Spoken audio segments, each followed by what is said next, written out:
Rachel Wilkins. I am the co-founder of Conception Arts. We are an organization that works with underrepresented artists around the world. We've had the privilege of working with over 8,000 artists internationally since 2011.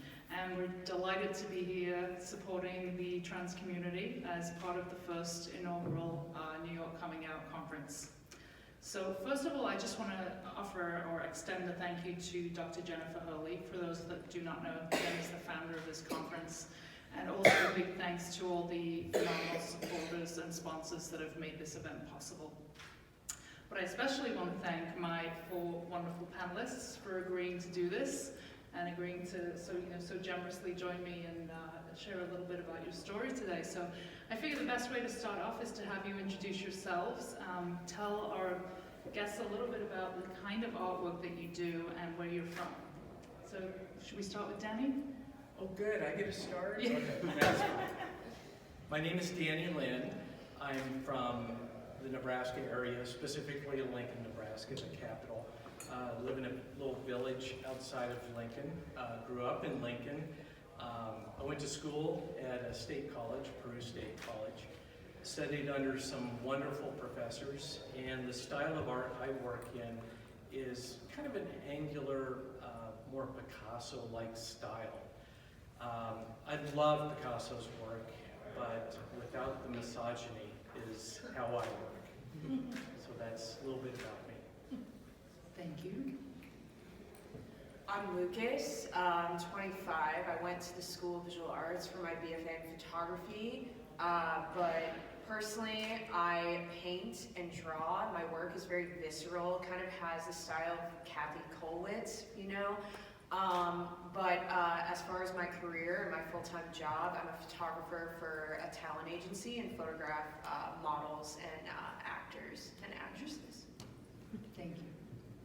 Hi everybody, my name is Camden. I'm 27 years old and I primarily work in photography as well. I spent 5 years in the United States Navy, and then after I got out I moved to New York, and I'm currently attending Fordham studying photography.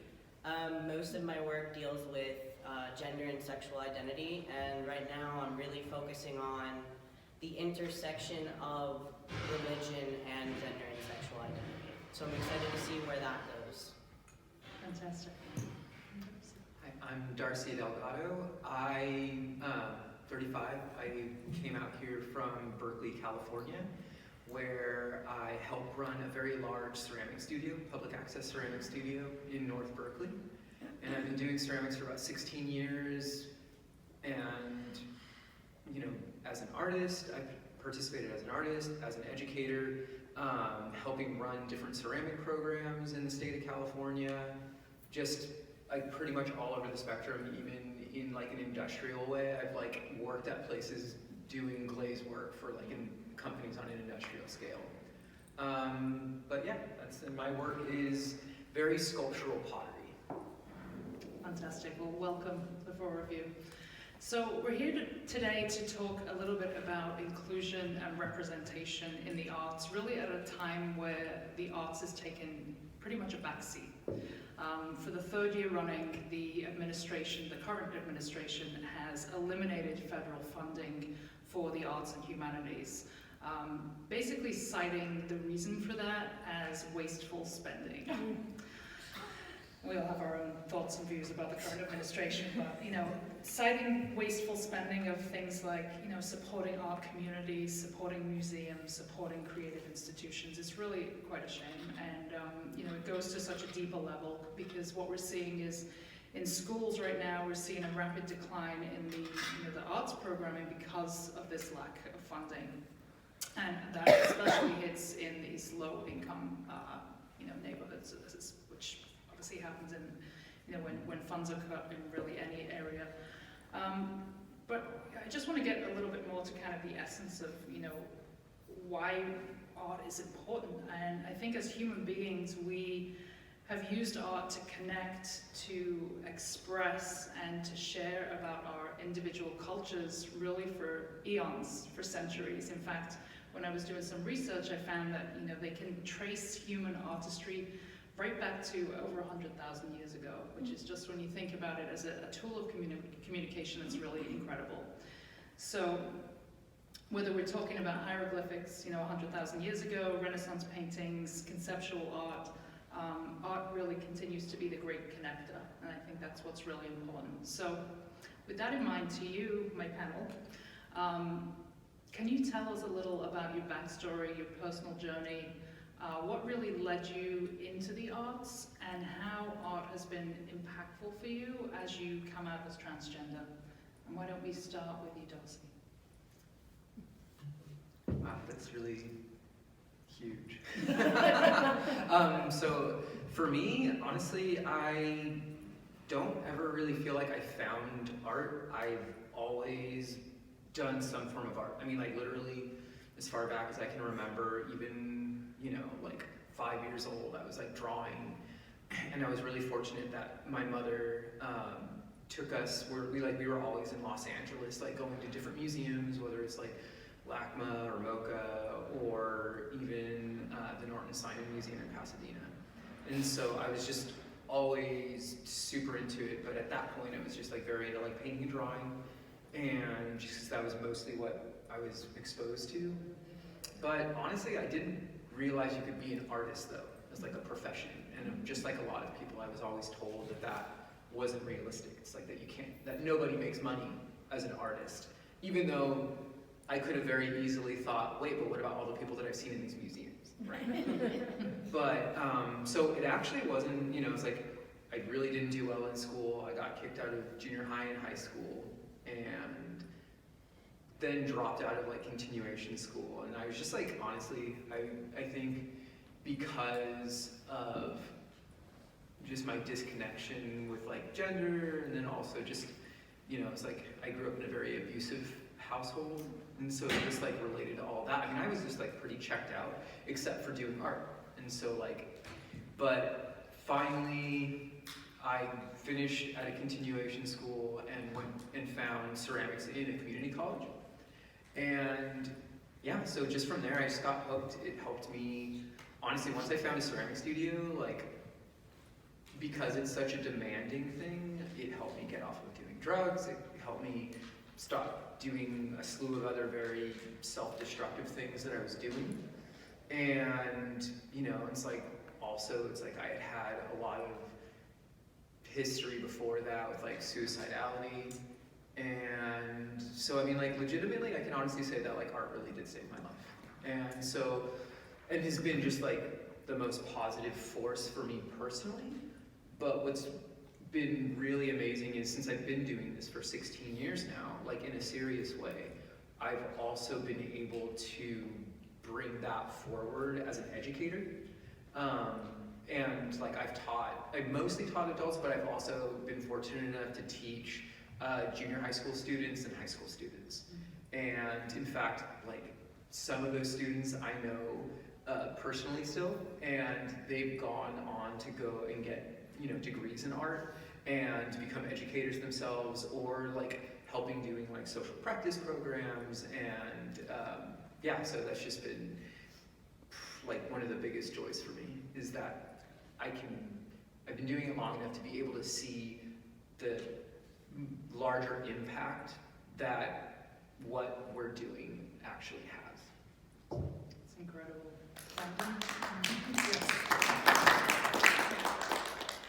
Yes, thank you so much for sharing that. Yeah, I think art's always been inside of me as well.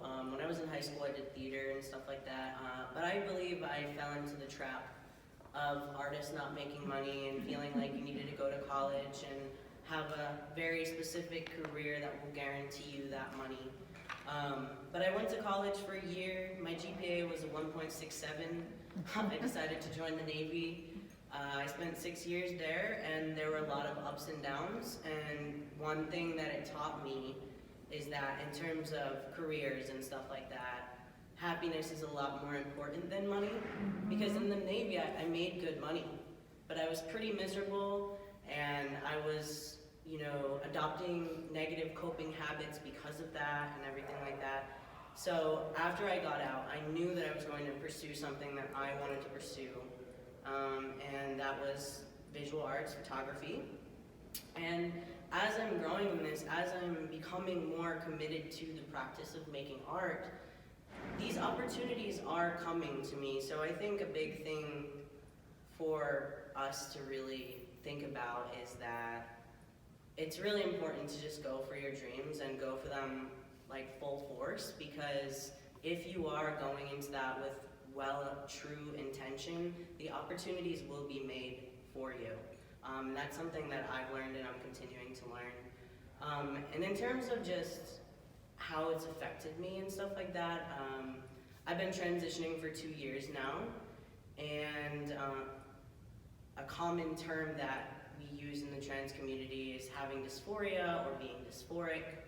And so I had a lot of dysphoria about my body, about my breast, about my voice, about my facial hair. And so I decided to turn that into a self-portrait series called Dysphoric Diaries, where I would just try to visually depict that pain that I was feeling.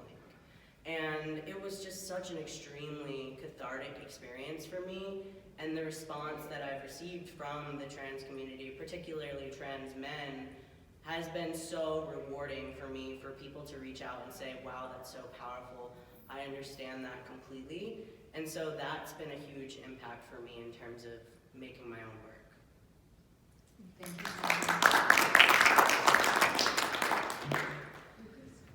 Wow, so art has definitely been my calling. I felt like I didn't have a choice but to create. When I grew up, I was always drawing and painting and really doing anything creative, and I would take art classes, and there was something different about me compared to everyone else, and teachers noticed that I had this style with my hand. There was this forcefulness and this aggression, and it's very revelatory of the work that I make now, at least my fine art work, where there's like this kind of sketch, scribble kind of look to it. And teachers would be like, don't ever let anyone tell you to not do that, because there were teachers and educators who would be like, no, you can't press so hard, you have to do it this way. And then teachers would be like, no, do not ever do anything but that. So I was focusing on that, and when I got into high school, I was told that I wouldn't be able to make any money with my fine artwork. So I ended up very last minute, because I was going to go to college for psychology, and very last minute I was like, I think I'm going to go to art school. And the year before my senior year of high school, I found that a lot of the principles and the emotions that I was experiencing and the way that I looked at light in my paintings and my drawings kind of transitioned into the way that I photographed. So when I was about 14, or maybe 12, my dad won a point-and-shoot camera in a raffle, and I picked it up, and I would just photograph the way light fell onto objects.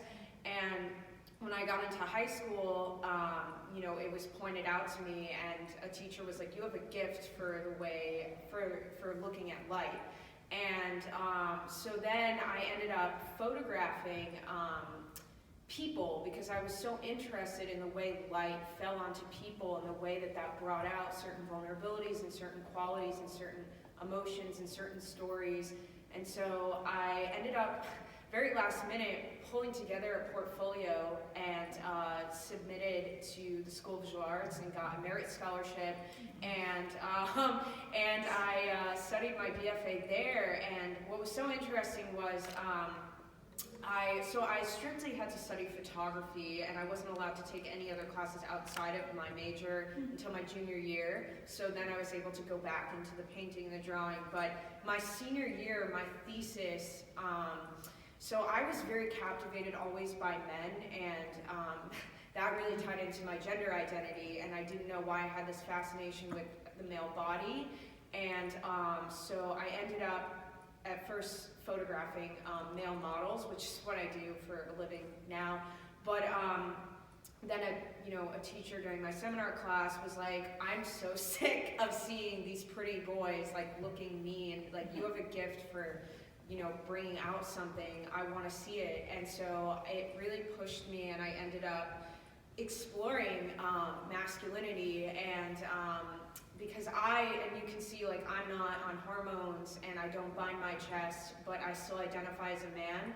So I was really interested in photographing men that possess qualities that veered away from those typically associated with masculinity. So I ended up going into their intimate spaces, their personal environments, and photographing them in domestic spaces that really showed that. And I ended up photographing, that was my thesis, and at that same time I was questioning my gender identity and realized all of these portraits of these men photographed in such vulnerable ways in the male body were actually portraits of myself.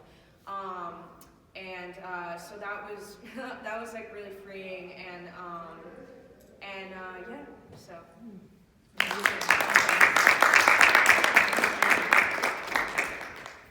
So mine is probably not as dramatic as all the others. This is kind of interesting because these young people, and I have to call them young people because I'm 54 years old. So, well, thank you. But it's kind of interesting because I share a lot of the same things that they do. There's a kinship as far as not so much maybe from a trans perspective, although we do share that, but an artistic perspective, because what they're echoing, what they're saying, I can echo. Art has always been inside of me. Even as a young 3-year-old child, I would draw a line on a piece of paper, and my mom would come over on the kitchen table, and she would draw another line as a part of a picture, and then we would keep trading back and forth to draw, and then eventually we would end up with a finished product. And then she tells a story, and this is kind of funny, I don't know exactly how true it is, but she said, she embellishes, and she said, at 5 years old you could draw well enough that I stopped drawing with you because I was getting discouraged. So she was doing it to, I'm sure, be nice, right? So art has always been with me, and I took art in high school, junior high, everywhere I could get, right? Every summer classes and little workshops and things. But then when I got to college, and I knew as far as a gender perspective at 7 or 8 years old, and why I bring the age into it is because when I was that young and I was having the feelings like, why am I gravitating towards women, particularly women that are very well dressed, shall we say. I really gravitated, and I could see and understand where women like that were coming from. It's not that I couldn't be friends with men or guys, it's just, I don't know how you guys feel. I just couldn't relate to them. Although I was expected to relate, and I was expected to act and be male because that's what I was born, but I could not relate. And at my age, and this is again why I bring it into it, at being that age and that generation, there was no word for it at that time. So I guess in some ways I was kind of grown up kind of raised in a black and white family where there were labels for everything. It's kind of our society anyway. So I was trying to fit into this box, but I knew for some reason I didn't fit into that box. Art was an outlet for me, right? Art is an outlet for all artists, whether we're trans or cis or whatever we identify as. So I always had art, kept art, and did art in various forms and styles and things, and there were a lot of things that influenced me. Had a couple really great professors in college that influenced my work and how I thought, perceived myself. Excuse me. But as time went on, those urges and those feelings that I needed to explore other things within my gender, within who am I really, Why do I always go through depression cycles? Why do I have such anxiety? Why do I not feel good about myself? You know, I knew I had some level of talent as an artist.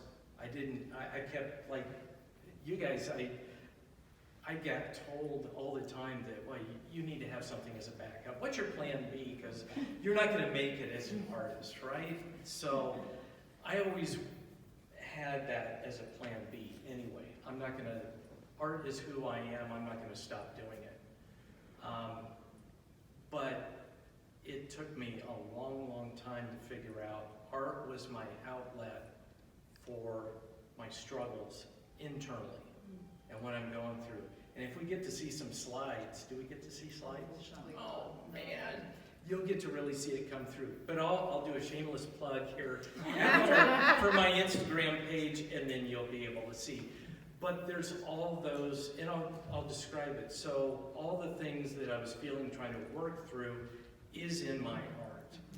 So I come from a very Picasso type of place. There's, you know, Picasso is a very wide range. It is so much emotion, from the tender to the extremely angry and violent.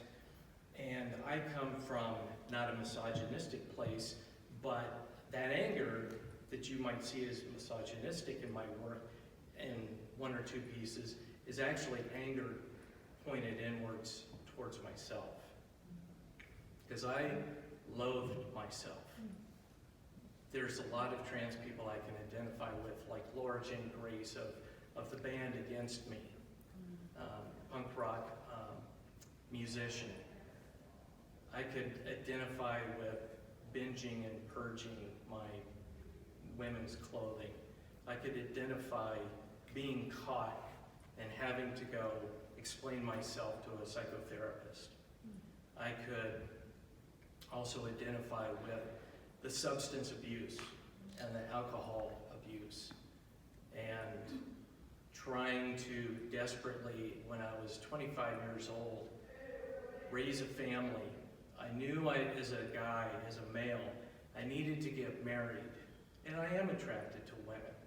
I identify myself and see myself as female, 100% female. That's just who I am. But I also had this push from the outside world that you need to get married, and you need to raise a family, you need to do this, and you need to do that, and you need to provide for them. While at the same time, I had this burning desire, and I didn't know why it was killing me, literally, to answer the question, why do I feel like I'm not male? Why? It drove me nuts, literally. I still, to this day, deal with and try to manage as best I can a level of anxiety that, you know, trans people, and that's why I love being with our community. It's because I know they understand. I know they understand. I know they understand the pain. I know they understand the pain not only from other people that don't understand, but they understand the pain of what we internally go through and how we're trying to express our identity, who we really are, in a way that we want to see ourselves. In a way that, even though we don't have to have their acceptance, we want the rest of the world to see us as we see ourselves. And it's really powerful when you can have your artwork in visual form expressing what the emotions that you're going through, good and bad, and people pick up on that and read it, and you connect with somebody, and they go, and you have a conversation with them and say, yes, I'm so glad you see that. That's exactly what I was feeling. That's powerful. It's powerful because it validates our artwork, but it's powerful because it validates us as people. And at the end of the day, we're just people. We just want to be who we see ourselves. So, thanks. Thank you.